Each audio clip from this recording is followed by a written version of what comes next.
नमस्कार, आप देख रहे हैं सुप्रभात झारखंड। आपके साथ मैं हूं अलीम अतहर। बुलेटिन में सबसे पहले बात शीतलहर के सितम की। झारखंड में सर्दी लोगों को सता रही है। मौसम अपने परवान पर है। तापमान में लगातार गिरावट हो रही है। संभावना जताई जा रही है कि सूबे में ठंड बढ़ेगी और तापमान में और गिरावट दर्ज की जा सकती है। ठंड से घने कोहरे से राजधानी वासियों का जीना मुहाल हो गया है। तापमान गिरकर 5 डिग्री सेल्सियस तक पहुंच गया है। वहीं राज्य सरकार की ओर से जो अलाव की व्यवस्था की गई है वो ऊंट के मुंह में जीरा के समान है। राजधानी रांची में कई जगहों पर अलाव की तो व्यवस्था की गई, लेकिन फुटपाथ पर रह रहे लोगों के लिए अलाव की व्यवस्था नहीं की गई, जिससे लोग नाराज हैं और उसकी मांग कर रहे हैं। और हमारे साथ मनोज जुड़े हुए हैं, हमारे संवाददाता। मनोज, आपसे जानना चाहेंगे आज ठंड किस तरह से सितम ढा रही है राजधानी वासियों पर? देखिए अलीम, अगर हम बात ठंड की करेंगे तो पूरे प्रदेश में शीतलहर चल रही है। जो टेम्परेचर है, अगर हम राजधानी रांची की बात करेंगे तो जो शहरी इलाका है यहाँ पे 6.3 दर्ज किया गया है। वहीं ग्रामीण इलाके में कांके में ये 2 डिग्री सेल्सियस दर्ज किया गया है और जो मैक्सक्लूसीगंज है वहाँ पे 1 डिग्री सेल्सियस दर्ज किया गया है। वहाँ पे ओस जो है वो बर्फ बन रही है। तो एक तरह से कहा जाए तो ठंड जो है चरम पे है और फिलहाल इसमें सुधार नहीं होता हुआ नहीं दिख रहा है, क्योंकि मौसम पूर्वानुमान विभाग जो है वो बता रहा है, मौसम विभाग का जो पूर्वानुमान है कि टेम्परेचर में अभी और गिरावट आएगी। तो एक तरह से कहा जाए तो ठंड अभी और बढ़ेगी। इस ठंड का जनजीवन पे गहरा असर पड़ रहा है। जो आम सामान्य जनजीवन है वो प्रभावित हो रहा है। सबसे ज़्यादा परेशानी हो रही है फुटपाथ पे रहने वाले गरीब लोगों के, जिनके पास पहनने के ढंग के कपड़े नहीं है, गर्म कपड़े की अभाव में और अलाव के अभाव में जो रात जो है जाग कर किसी तरीके से गुजार रहे हैं। उसके बाद अगर हम बात करेंगे तो ठंड की वजह से परेशानी जो है वो ट्रेनों के और विमान के लेट आने की वजह से है। जो ट्रेन राजधानी आती है यहाँ पे विभिन्न जगहों से, वो घंटों लेट चल रही है, 15 घंटा 20 घंटा लेट चल रही है। कई राजधानी समेत कई ट्रेनों को कई दिन रिशेड्यूल भी किया गया है। कोहरा काफ़ी है यहाँ पे। तो एक तरह से कहा जाए तो ठंड का जो है सितम लगातार चल रहा है। ठंड को देखते हुए जिला प्रशासन जो है उसने प्राइमरी से 5वीं कक्षा तक के स्कूल की छुट्टियाँ कर दी हैं अगले 8 तारीख तक। वहीं 5वीं से 6ठी क्लास से लेकर के जो उसके ऊपर के जो क्लास चलते हैं उनका समय कर दिया गया है कि 10 बजे से क्लास चलेगा और 2 बजे तक चलेगा। तो एक तरह से कहा जाए प्रशासन की तरफ से व्यवस्था की गई है, बावजूद इसके ठंड जो है वो सितम ढा रही है। अलीम, अगर हम बात करेंगे तो राहत की एक बात ये नज़र आती है कि दिन में धूप खिलती है और वो जो धूप होती है, टेम्परेचर जो होता है दिन का वो थोड़ा ज़्यादा होता है, वो 18 से 20 होता है। तो कहने का मतलब ये है कि दिन में जो लोग होते हैं तो अपना दैनिक कार्य जो है उसको पूरा करते हैं। और अगर सुबह और शाम की अगर हम बात करेंगे तो जैसे ही सूरज ढलता है कनकनी बढ़ना शुरू हो जाती है और रात में ये हाड़ कपाने वाली हो जाती है और ये सुबह तक रहता है। अभी अब मौसम खुल रहा है, जो धुंध है वो छट रही है और धीरे धीरे अब जैसे जैसे दिन निकलेगा थोड़ी सी लोगों को राहत मिलेगी। धूप में थोड़ी सी गर्माहट आती है, लेकिन जब तक धूप रहती है तभी तक ये मिलता है। जी अलीम। मनोज, आपसे जानेंगे कि कई लोग शिकायत कर रहे हैं कि अलाव की जितनी व्यवस्थाएं होनी चाहिए वो नहीं हो पा रही हैं। साथ ही ऐसे कई लोग हैं जो फुटपाथ पर सोने को मजबूर होते हैं या कहीं शेड में रात गुजारने को मजबूर होते हैं, जैसे कि रिक्शा चालक हो गए, ठेला वेला वाले जो होते हैं, वो तमाम लोग जो होते हैं जो सड़क के किनारे किसी शेड के नीचे सोने को मजबूर होते हैं। तो उनको क्या कुछ व्यवस्थाएं दी जा रही हैं? क्या उनको कंबल वगैरह का वितरण किया जा रहा है? क्योंकि इस तरह की घटनाएं कई बार सामने आती हैं कि ठंड से काफी मौतें भी होती हैं। अलीम, जैसा कि मैं बता रहा था आपको कि जिला प्रशासन ने इसके लेकर के व्यवस्था शुरू की है। अभी 2 दिन पहले जो है 40,000 रुपये का कंबल जिला प्रशासन के द्वारा बांटा गया है और कई जगह पे अलाव की व्यवस्था की गई है। इसके अलावे जो ग्रामीण क्षेत्र है वहाँ पर भी सीओ को ये आदेश दिया गया है कि जो गांव के प्रमुख जगह पे है जहाँ पे लोग गरीब लोग रह रहे हैं वहाँ पे अलाव की व्यवस्था करें। राज्य सरकार के तरफ से भी विभिन्न जिलों के लिए अलग अलग इसके लिए राशि जो है वो जारी की गई है, लेकिन ये राशि इतनी कम है और सबसे बड़ी बात यह है कि जारी अभी किया गया है पहुँचते पहुँचते, और इसका उपयोग होने का जब समय आएगा तब तक शायद ठंड जो है वो कम जाएगी। तो अगर कहा जाए तो जो प्रशासन के तरफ से इसको लेकर के जो पहले से तैयारी होनी चाहिए वो नहीं होती है। नतीजा ये होता है कि जब जरूरत पड़ती है तो लोगों को उसका लाभ नहीं मिल पाता है। इसके बाद अगर बात करेंगे परेशानी की, जो बात आपने कही, तो निश्चित तौर पे जो फुटपाथ पे रात गुजारते हैं उनके लिए परेशानी है किस तरीके से वो दुबक करके प्लास्टिक ओढ़ करके सोते हैं ताकि वो ठंड से बच सके। वहीं जो ट्रेनें जो लेट आ रही हैं और देर रात यहाँ पे रांची पहुँच रही है, तो यहाँ से जो ग्रामीण क्षेत्रों में जाना होता है जिन्हें, या रात स्टेशन पे जो गुजारने के लिए मजबूर होते हैं यात्री, उनकी परेशानी बढ़ जाती है क्योंकि वो इस स्थिति के लिए वो तैयार नहीं होते हैं कि इतने कपड़े लेकर के चले। छोटे छोटे बच्चे होते हैं, बूढ़े होते हैं, जिनके लिए अगर कहा जाए तो ये ठंड जो है काफ़ी नुकसानदायक है।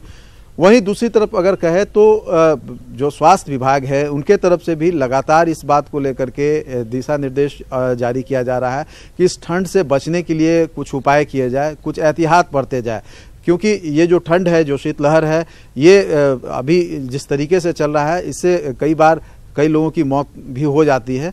तो ऐसी स्थिति में इससे बचने को लेकर के भी कुछ एहतियात बरतना चाहिए। बिल्कुल मनोज, एहतियात बरतना होता है, लेकिन एक चीज और आपसे छोटा सा सवाल ये है कि तबीयत काफी ज्यादा लोगों की खराब होती है, ठंड लगने की शिकायत होती है, जिसकी वजह से बुखार, सर्दी और इस तरह की कई बीमारियां भी फैल जाती हैं।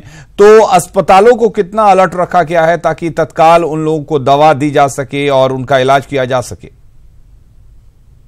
देखिए अलीम, अगर हम राज्य के सरकारी अस्पतालों की बात करें तो जो सरकारी अस्पताल में जितनी व्यवस्था है और जितने लोग बीमार पड़ रहे हैं वो हम लगातार दिखाते रहे हैं। अगर हम रिम्स की भी बात करें तो रिम्स में भी स्थिति यह हो जाती है कि कई बार बेड नहीं लोगों को मिलता है।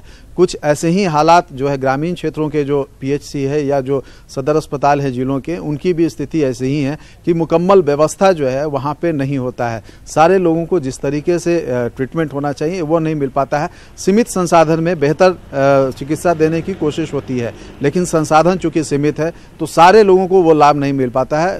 तो ऐसी स्थिति में लोग जो है रुख करते हैं जो निजी क्लिनिकों के तरफ और जो प्राइवेट प्रैक्टिस करते हैं डॉक्टर उनके तरफ। आप देखेंगे अगर राजधानी की अगर हम बात करेंगे तो राजधानी के जो प्राइवेट नर्सिंग होम्स हैं वहाँ पे भी लोगों की काफ़ी लंबी भीड़ लगी हुई है, खास करके जो जिन्हें ठंड लगी हुई है, जो अगर कहा जाए तो जिन्हें कोल्ड स्ट्रोक लगा है, वो सारे लोग वहाँ पे भर्ती हो रहे हैं। हालांकि डॉक्टरों का कहना है कि थोड़ा अगर एहतियात बरता जाए तो इस ठंड स्ट्रोक से बचा जा सकता है। उनका कहना है कि सबसे पहली बात तो यह है कि खाली पेट ना निकले घर से। चलिए, यानी कि स्वास्थ्य विभाग की तरफ से एक सिर्फ अलर्ट जारी किया गया है, लेकिन एक तरह से जो व्यवस्थाएं होनी चाहिए थी वो ज्यों की त्यों हैं। बहुत बहुत शुक्रिया आपका तमाम जानकारी देने के लिए।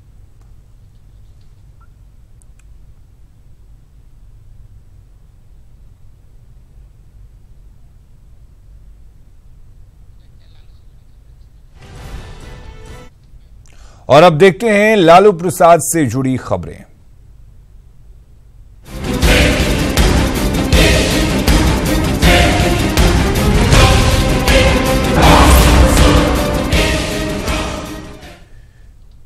चारा घोटाला मामले में शुक्रवार को लालू प्रसाद यादव की सजा पर बहस पूरी हो गई है। आज उन्हें सजा सुनाई जा सकती है। शुक्रवार को वीडियो कॉन्फ्रेंसिंग के जरिए सुनवाई पूरी हुई।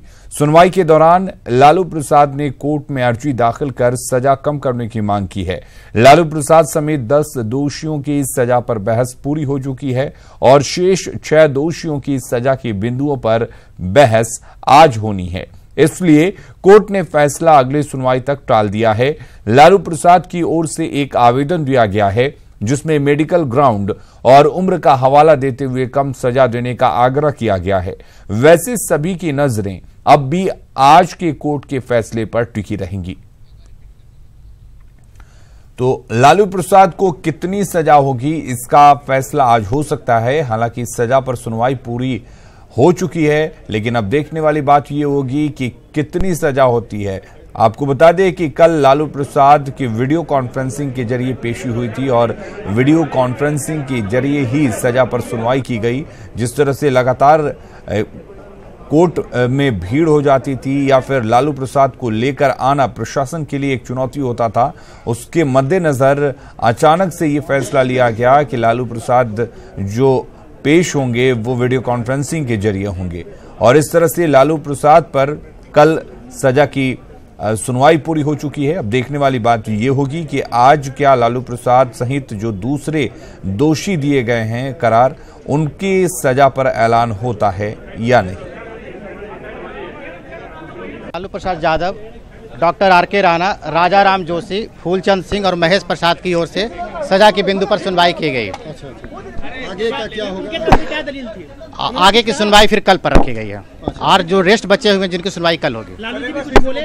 लालू जी की तरफ से स्वास्थ्य संबंधी लेकर लीनियंट व्यू रखने के लिए बहस उनके वकील के द्वारा किया गया है। अच्छा, तो कोर्ट ने क्या कहा लालू जी के? चूंकि नहीं, अभी चूंकि फैसला के बारे में अभी कुछ नहीं आया है, चूंकि अभी सेंटेंस के पॉइंट पर सुनवाई चल रही है, अभी कंटिन्यू चलेगी, उसके बाद ही कुछ होगा।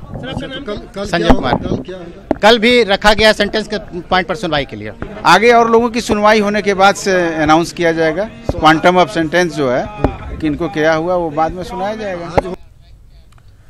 झारखंड हाईकोर्ट में आज पहली बार 17 जज एक साथ बैठेंगे। दरअसल झारखंड हाईकोर्ट को 3 नए जज मिले हैं। राजेश कुमार, अनुभा रावत चौधरी और कैलाश प्रसाद देव को 2 साल के लिए अपर न्यायाधीश नियुक्त किया गया है, जिन्हें आज शपथ दिलाई जाएगी। राजेश कुमार, अनुभा रावत और कैलाश प्रसाद देव झारखंड हाईकोर्ट के अधिवक्ता रहे हैं और बार कोटे से इनकी नियुक्ति की गई है।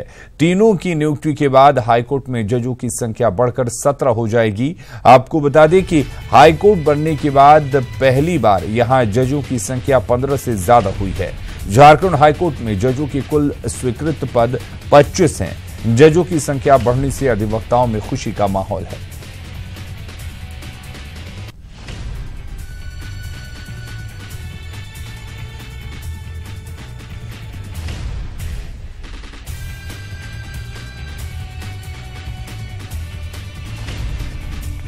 तो आपको बता दें कि 49 वर्षीय राजेश कुमार ने दिल्ली के किरोड़ी मल कॉलेज से स्नातक और ड्यू से लॉ की पढ़ाई की है।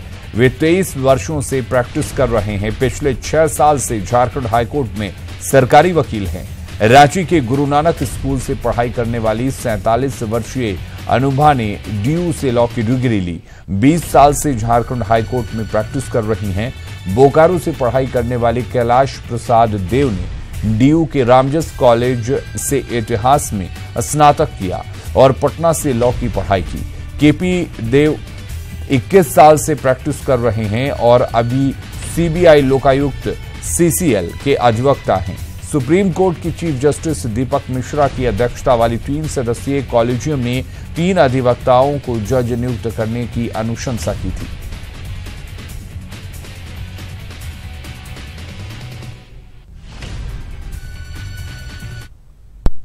देखिए, माननीय उच्च न्यायालय झारखंड में यह प्रथम बार है शुअसर जिसमें 17 जजेज काम करेंगे। 2000 से लेकर के 2017 तक 2018 में 17 जज काम करें, ये खुशी का माहौल है। पूरे राज्य भर में अधिवक्ताओं ने बधाई दी है।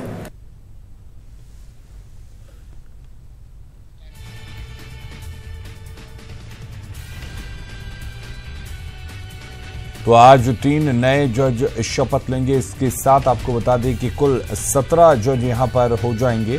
अधिवक्ता अब इस फैसले को लेकर काफी खुशी जाहिर कर रहे हैं, क्योंकि उनका मानना है कि कई लंबित मामले अब जल्द से जल्द निपटाए जा सकेंगे और इसी बात को लेकर अधिवक्ताओं में काफी खुशी है। अब तक 14 न्यायाधीश हाईकोर्ट में थे, लेकिन अब इनकी संख्या 17 हो जाएगी।